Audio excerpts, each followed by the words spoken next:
Exam का pattern रातों रात चेंज हो चुका है। जेके एसएसबी का लेवल बदल चुका है। इस बदलते पैटर्न के साथ अपने आप को अपग्रेड करना जरूरी है, वरना फ्यूचर एग्जाम्स में भी बहुत सारे शॉक्स मिल सकते हैं। हम जानते हैं जूनियर स्टूडेंट के एग्जाम ने एक बहुत बड़ा रियलिटी चेक दिया सभी स्टूडेंट्स को। अब इस पर्टिकुलर चेंजिंग पैटर्न से कैसे डील करना है, आने वाले एग्जाम्स में कैसे एडजस्ट करना है अपने आप को, और हम क्या क्या कर सकते हैं। सबसे पहले तो मैं बताऊं आपको कि अगर हम इसकी बात करें, इस पर्टिकुलर चेंज इन पैटर्न की, तो ये दो प्रोंग्ड अप्रोच हम फॉलो करेंगे। Number one, demand for exam reforms. ये चीज हम आज से डिमांड नहीं कर रहे जूनियर स्टूडेंट से, हम फरवरी मंथ से, बजट सेशन से, उसमें असेंबली में जा जाके एमएलए से मिल मिल के अपनी एक पर्टिकुलर रिप्रेजेंटेशन हम सबमिट कर चुके हैं, जिसमें एग्जाम रिफॉर्म की बात थी। वो पीडीएफ हम अपने टेलीग्राम ग्रुप में भी शेयर कर चुके हैं, और किसी को चाहिए होगा तो टेलीग्राम ग्रुप का डिस्क्रिप्शन बॉक्स में लिंक है, वहां से देख सकता है। तो हम डिमांड फॉर रिफॉर्म्स करेंगे कि सीजीएल की तरह, यूपीएससी की तरह, बाकी जगहों की तरह अगर आपको इतना लेवल बढ़ाना ही है तो उन लेवल ऑफ ऑर्गेनाइजेशंस तक के हिसाब से तो एग्जाम कंडक्ट करवाओ। दूसरा है एट द सेम टाइम अपने आप को अपग्रेड करना। और मैं आपको बताऊं, ये सेम जो डिमांड फॉर एग्जाम्स है, जिसमें हमने एज रिलैक्सेशन की बात की थी, single exam for multiple post की बात की थी, तो ये जेके जम्मू एंड कश्मीर में सिर्फ नहीं चल रहा। अभी अभी मध्य प्रदेश ने अप्रैल 2026 से ये चीज शुरू की है। मध्य प्रदेश एग्जाम ने single entrance exam for state employment recruitment April 2026 से लागू हो गई है। एक ही एग्जाम होगा जिसमें सारे एग्जाम्स, सारे पोस्टों के लिए एग्जाम सिंगल कंडक्ट करवाया जाएगा, और बार बार मल्टीपल एग्जाम फी भी नहीं लगेगी, बार बार एग्जाम पैटर्न चेंज करने का प्रॉब्लम भी नहीं रहेगा। तो ये तो हम डिमांड कर ही रहे हैं, इस पर एक सेपरेट वीडियो बनेगा। फिलहाल हम देखते हैं आज कि हम किस किस्म से अपनी प्रिपरेशन को अपग्रेड कर सकते हैं। तो डिमांड फॉर रिफॉर्म्स अपनी जगह पर, फिलहाल हम कहते हैं अपग्रेड कैसे कर सकते हैं। अपग्रेड करने की बात है तो टू मेन पेन पॉइंट्स देखे हमको पिछले फॉरेस्ट एग्जाम्स में और जूनियर स्टूडेंट में। एक पेन पॉइंट जीएस था, जीके बोल लो, जीएस बोलो, GK with special reference to J and K बोल लो, ये डिफिकल्ट होता जा रहा है। स्टेटमेंट बेस्ड सवाल आ रहे हैं, deeper level of understanding required है। और जूनियर स्टूडेंट एग्जाम में हमने कंप्यूटर को देख लिया कि किस लेवल का पूछ रहे हैं ये लोग। SSC CGL level, tier 2 level का, आईबीपीएस एसओ ऑफिसर लेवल का पूछ रहे हैं। तो इस लेवल पर चले जा रहे हैं, यहां तक कि डिग्री लेवल, एमसीए लेवल तक का सवाल पूछ रहे हैं। किस तरीके से इस चीज को एड्रेस करना चाहिए, तो इसके बारे में बात करेंगे। तो हमारे आगे आने वाले एग्जाम में दो मेन एग्जाम है, एफडब्ल्यूए यानी फाइनेंस अकाउंटेंट और जेकेपीएसआई। ये दो एग्जाम मेन टारगेट है। एएचटीयू का सिलेबस अभी आया नहीं, हमें नहीं मालूम कि कंप्यूटर का कितना वेटेज है उसमें, जीएस का कितना वेटेज है उसमें, लेकिन कहीं ना कहीं ये स्ट्रेटजी वहां पर भी रेप्लिकेट की जा सकती है। ठीक है जी। सबसे पहली बात तो मैं बताऊं आपको फाइनेंस अकाउंटेंट का सिलेबस। हम जानते हैं कि फाइनेंस अकाउंटेंट में 8 सेक्शंस हैं, accounts, GS, economics, statistics, computer, maths, English, science. अब जब हम बात करते हैं जूनियर असिस्टेंट के रिटन एग्जाम की, तो सिर्फ जीके और कंप्यूटर 50% पेपर था। तो ऑब्वियसली बात है, ये दोनों डिफिकल्ट आए तो कहीं ना कहीं उस पर बहुत ज्यादा इंपैक्ट पड़ा लोगों के मार्क्स पे। लेकिन अगर हम फाइनेंस अकाउंटेंट की बात करें तो कंप्यूटर जो है, कंप्यूटर पोर्शन सिर्फ 10 नंबर का है आउट ऑफ 120 मार्क्स। यानी परसेंटेज वाइज देखें तो ये सिर्फ 8.33% का वेटेज रखता है एफडब्ल्यू एग्जाम में। तो अगर ये डिफिकल्ट आता भी है तो बहुत ज्यादा इंपैक्ट नहीं करेगा, क्योंकि कहीं ना कहीं इसकी वेटेज भी कम है। सिमिलरली जीएस की वेटेज यहां ज्यादा है, डेफिनेटली है, ये 30 नंबर का है यहां पे, और अकाउंट्स भी 30 नंबर का है। तो ये दोनों मिला के ही 50% पेपर तो इन्हीं से बन रहा है। इस पे मैं पहले भी स्ट्रेटजी पे बात कर चुका हूं कि ये अकाउंट्स और जीएस ही है जो मेन गेम खेलेंगे किसमें, फाइनेंस अकाउंट्स एग्जाम में। अब ये बात अलग है कि अकाउंट्स के साथ वो क्या एक्सपेरिमेंट करने वाले हैं, अकाउंट्स को कितने एडवांस लेवल के ले जाने वाले हैं। अकाउंट्स के 3 पेपर अभी तक हो चुके हैं, पंचायत अकाउंटेंट का 1 और फाइनेंस अकाउंटेंट के 2। उस हिसाब से तो लग रहा है आज तक उन्होंने लेवल हाई नहीं किया है, लेकिन अगर करेंगे भी ये फिर भी मैनेजेबल है, क्योंकि एज सच जीएस को डिफिकल्ट बनाना के लिए एग्जांपल्स हैं मार्केट में, जैसे कि यूपीएससी के सवाल उठा लिए उन्होंने, केएस लेवल सवाल उठा लिए, एसएससी लेवल सवाल उठा लिए। बट अकाउंट्स का अभी तक बताना मुश्किल है कि वो इतना डिफिकल्ट इसको ले जाएंगे या नहीं, या ले पाएंगे भी। इसीलिए अगर इसको डिफिकल्ट करेंगे भी तो उसके एडवांस लेवल की स्ट्रेटजी हम किरण सर से बात कर रहे हैं, उसकी स्ट्रेटजी बना रहे हैं कि इसको एडवांस लेवल तक कैसे लिया जाए, एडवांस एग्जाम को कैसे किया जाए। बट जीएस अगर एडवांस लेवल आती भी है उसके बावजूद भी मैनेजेबल है, उसके बारे में भी बात करूंगा मैं। अब बाकी टॉपिक्स देख लो। इंग्लिश डुएबल थी, अभी तक जितने भी एग्जाम हुए किसी ने ये नहीं कहा कि इंग्लिश डुएबल नहीं थी, मैनेजेबल नहीं थी, बिल्कुल मैनेजेबल थी। मैथ्स, यहां जो मैथ्स है वो 11th-12th का मैथ्स है, ये पहले भी पेन पॉइंट था पुराने वाले फाइनेंस अकाउंटेंट में, आज भी पेन पॉइंट है। तो अगर आपके लिए पेन पॉइंट है, सबके लिए ये, तो एज सच ये इंपैक्ट नहीं करेगा कि आपको एक कितना अच्छा आता है कितना नहीं आता। इसका मतलब ये नहीं कि आपको पढ़ना नहीं, पढ़ना है, लेकिन इस मैथ्स को डिफिकल्ट करे ना करे, वैसे भी डिफिकल्टी था लोगों के लिए, एक ह्यूमैनिटीज बैकग्राउंड के बच्चे को वैसे भी 12वीं लेवल का मैथ्स पढ़ना था, जिसमें limits and derivatives and matrices determinants पढ़ना पड़ रहा था, जो 12वीं में हम पढ़ते हैं मैथ्स में। तो ह्यूमैनिटीज वाले बच्चे के लिए वैसे भी डिफिकल्ट था, बहुत सारे लोग ह्यूमैनिटीज बैकग्राउंड के ही होते हैं, तो उनके लिए वैसे भी डिफिकल्ट था, तो इसमें खास इंपैक्ट नहीं पड़ेगा। इंग्लिश मैनेजेबल है, साइंस 10th लेवल की है, अब उसको कितना ही ऊपर ले जाएंगे, 11th 12th का तो ले नहीं जा सकते, फिजिक्स केमिस्ट्री बायोलॉजी तक तो ले नहीं सकते। हाँ, फिर भी हमने अपने क्लासेस में इसको एडवांस लेवल पे कर दिया है, एनसीईआरटी से एक्सट्रैक्ट करके, और थोड़ा बहुत एडवांस लेवल की साइंस जो हमने फॉरेस्टर के लिए पढ़ाई थी वो हम उस तक इसको ले जाएंगे। और कहीं ना कहीं आपको भी इसको अपग्रेड करना चाहिए। उसके लिए आपको थोड़े बहुत चैप्टर्स जो हैं एनसीईआरटी से पढ़ने पड़ेंगे डिटेल में, और ढेर सारे एमसीक्यू करने पड़ेंगे। लेकिन फिलहाल जो कंप्यूटर का आतंक मचा है, यहां वो इतना इंपैक्ट नहीं कर पाएगा, क्योंकि सिर्फ वेटेज 8.33% है। आतंक इसने मचाया था जूनियर स्टूडेंट में, जहां इसकी वेटेज 25% थी। तो यहां आप देखें, कंप्यूटर अगर डिफिकल्ट हो भी जाता है, उसके बावजूद भी ये उतना आतंक नहीं मचाएगा।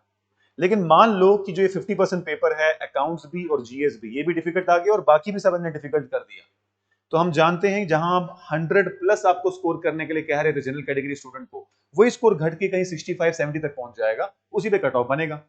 तो कहने का मतलब है कि अगर प्रहार होगा, अटैक होगा डिफिकल्ट पेपर का स्टूडेंट्स पे, तो सब पे होगा, तो अपने आप कट ऑफ भी नीचे आएगा। लेकिन एट द सेम टाइम आपको, हम जो मिलकर हमको कोशिश करनी है कि हम जिस लेवल पर पढ़ रहे थे उसको एडवांस पे ले जाएं। अब सबसे पहले तो मैं जीएस की बात करता हूं। जीएस बेशक डिफिकल्ट आया है, लेकिन जीएस मैनेजेबल है, जीएस डुएबल है, जीएस में मार्क्स को बढ़ाया जा सकता है डिफिकल्ट पेपर में भी। मैं ये नहीं कहूंगा आपको कि कंप्यूटर में मार्क्स बढ़ाया जा सकता है, आपको 4-5 महीने टेक्निकल किताबें पढ़नी पड़ेंगी, मुझे नहीं लगता कि वो एक प्रैक्टिकल सोल्यूशन है जो मैं आपको बताऊं। हाँ, हैविंग सेड दैट, अगर आपको पढ़ना है आप पढ़िए, लेकिन I would not recommend that कि आप हाई लेवल का पढ़ें। एनीवेज 10 नंबर का है, 5 नंबर भी आप कर लेंगे तो it's good, more than enough. अब मैं जीएस पे आता हूं। जीएस को कैसे अपग्रेड करोगे आप? अब गेम आ गई है पैटर्न रिकॉग्निशन की। आपको पैटर्न रिकॉग्निशन करना पड़ेगा। सबसे पहले आपको मिलते जुलते जीएस एग्जाम्स के पीवाईक्यू एनालिसिस करना पड़ेगा, एसएससी का पीवाईक्यू एनालिसिस करना पड़ेगा। कहीं ना कहीं आपको थोड़ा बहुत नजर यूपीएससी के क्वेश्चन पे भी मारनी पड़ेगी, क्योंकि इनने डायरेक्टली जो अंडमान एंड निकोबार वाला सवाल है यूपीएससी से उठाया था। आप अगर यूपीएससी के पिछले 5 साल के 10 साल के पेपर देखेंगे तो उसमें आपको बहुत सारे क्वेश्चन आसान दिखेंगे। ऐसा नहीं कि हमेशा से यूपीएससी उस लेवल पे था जिस लेवल पे आज है। तो आप पिछले 10 साल का एनालिसिस लेंगे ऊपर ऊपर से, तो आपको पता चलेगा काफी सारे क्वेश्चन डुएबल होते हैं हर पेपर में। तो पीवाईक्यू आपको बहुत सारे एग्जाम्स का करना पड़ेगा, चाहे वो एसएससी हो, चाहे यूपीएससी हो, चाहे जेकेएस हो। तो उससे आपको एक अंदाजा मिलेगा कि पैटर्न क्या पकड़ा है एसएसबी ने। आपको ट्रेंड देखना पड़ेगा। आप जानते हैं सब लोग बोल रहे थे कि वर्ल्ड ज्योग्राफी का सवाल आ गया, जिसमें सिटीज पूछ ली कंट्रीज की, वेनेजुएला की सिटी पूछ ली, यूक्रेन की सिटी पूछ ली।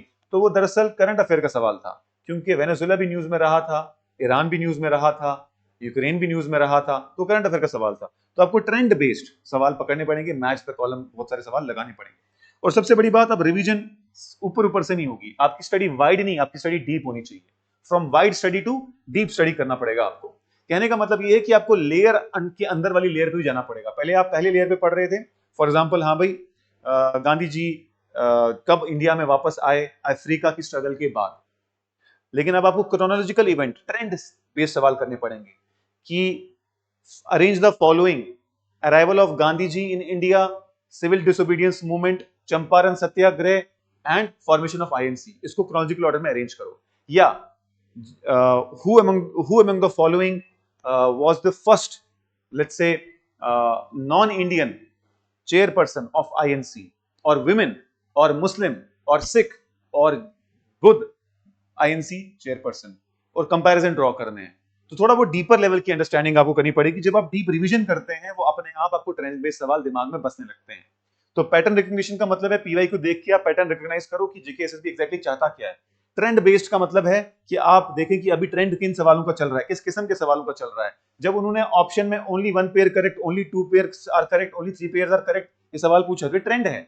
यूपीएससी ने ट्रेंड फैलाया था, पूरे इंडिया में फैल गया, जेकेएएस ने भी इसको फॉलो किया, जेकेएसएस भी फॉलो कर रहा है। तो ट्रेंड देखना पड़ेगा, बाकी एग्जाम क्या कर रहे हैं। सीडीएस का एग्जाम अभी रिसेंटली हुआ, उसका ट्रेंड देखना है। मैं ये बिल्कुल नहीं कह रहा कि आपको इन सब एग्जाम की तैयारी करनी है, सीडीएस की, यूपीएससी की, केएस की। ट्रेंड देखो, ट्रेंड देखो। एक नई वीडियो हम लाएंगे कि स्टेटमेंट बेस्ड सवाल पे कैसे एलिमिनेशन मेथड लगाना है और उसको कैसे एड्रेस करना है। तो ये आ गया आपका जीके का डीपर लेवल। अब इसके लिए डीपर लेवल ऑफ पढ़ाई भी करनी पड़ेगी, आपको बुक लिस्ट भी करनी पड़ेगी। तो डीपर लेवल के लिए आपको जीएस के लिए मुझे लगता है एनसीईआरटी पढ़ना ऑलमोस्ट अनअवॉइडेबल हो चुका है। एनसीईआरटीज पढ़नी पड़ेंगी एटलीस्ट 11th-12th क्लास की, क्योंकि ये एनसीईआरटी से सारे सवाल नहीं आएंगे। एनसीईआरटी के फैक्ट्स आपको डिफिकल्ट क्वेश्चन को डील करने में एक इंपॉर्टेंट रोल प्ले करते हैं। इसीलिए तो यूपीएससी की जो तैयारी करता है सबसे पहले उसको बोलते हैं एनसीईआरटी पढ़ो।